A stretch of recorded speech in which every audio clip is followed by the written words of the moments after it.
नमस्कार किसान भाइयों, राम राम। सरसों की फसल रबी के सीजन पर बोई जाने वाली एक प्रमुख फसल है और बड़े पैमाने पर किसान भाई इसकी बुआई करते हैं। सरसों की फसल को अगर रोगों से सुरक्षित रखा जाए तो कम लागत पर किसानों को काफी अच्छा मुनाफा मिलता है सरसों की फसल से।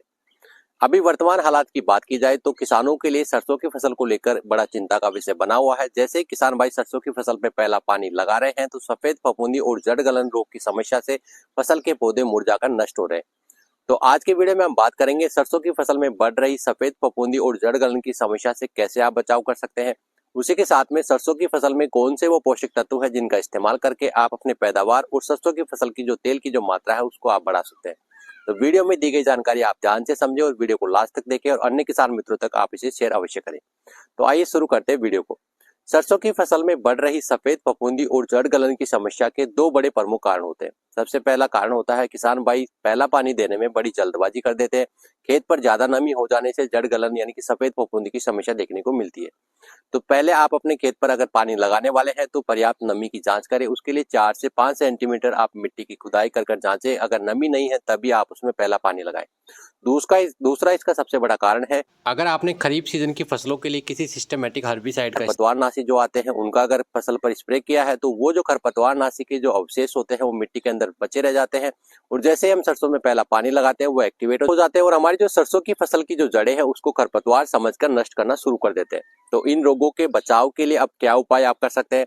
सबसे पहला, अगर आपने अभी तक सरसों की फसल पर पानी नहीं लगाया है और पानी आप लगाने वाले हैं तो पहले आप पर्याप्त नमी की खेत की जांच कर ले और जो भी पोषक तत्व आप फसल पर डालने वाले हैं उसके साथ में जो फंगीसाइड होते हैं जिसमें कार्बनडाजिम जो बेबस्टिन के नाम से आपको बाजार में मिलता है और उसी के साथ में जो मैंकोजेब M45 जो फंगीसाइड होता है उसकी दोनों की आपको 600 ग्राम की जो मात्रा है प्रति एकड़ के हिसाब से जो भी पोषक तत्व आप डालने वाले हैं उसके अंदर अच्छे से आपको मिलाना है और उसके बाद में आपको छिड़काव करके उसके बाद में आपको पानी देना है, जिससे आपकी फसल पर आगे चलकर जो सफेद फफूंदी और जड़ गलन की जो समस्या बढ़ रही है उससे आप अपनी फसल को सुरक्षित कर सकते हैं।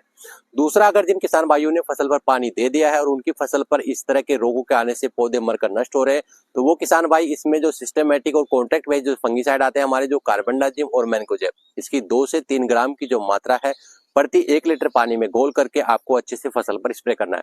ध्यान रखना है जो भी पोषक तत्व या फिर स्प्रे वगैरह आप डाल रहे हैं तो मौसम का पूरा साफ खुल जाने के बाद में यानी कि पर्याप्त धूप होने पर पौधों पर जो ओस है वो बिल्कुल खत्म हो जाए उस समय आप इन चीजों का इस्तेमाल करें।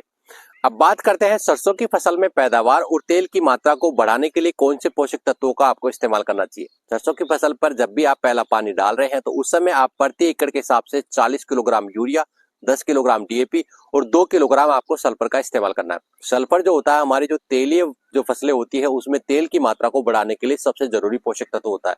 तो इन तीनों ही पोषक तत्वों को अच्छे से मिलाकर आप खेत पर जो खुला जब मौसम रहे, पर्याप्त धूप रहे उस समय आप छिड़काव करें, उसके बाद में आप उसमें सिंचाई करें जिससे आपकी फसल की पैदावार और साथ में जो तेल की मात्रा है वो आपको अच्छी मिलेगी। इसी प्रकार की अगर किसी अन्य समस्या से आप परेशान हैं सरसों की फसल को लेकर तो आप हमें कमेंट में संपर्क कर सकते हैं और इन तरीकों का इस्तेमाल करके आप अपनी फसल पर जो बढ़ रहे सफेद फफूंदी और जड़ गलन की समस्या से अपनी फसल को सुरक्षित करके अपनी पैदावार को बढ़ा सकते हैं। तो किसान भाइयों, फिर मिलते हैं एक नई जानकारी लेकर। जब तक के लिए हमारे सभी किसान भाइयों को नमस्कार।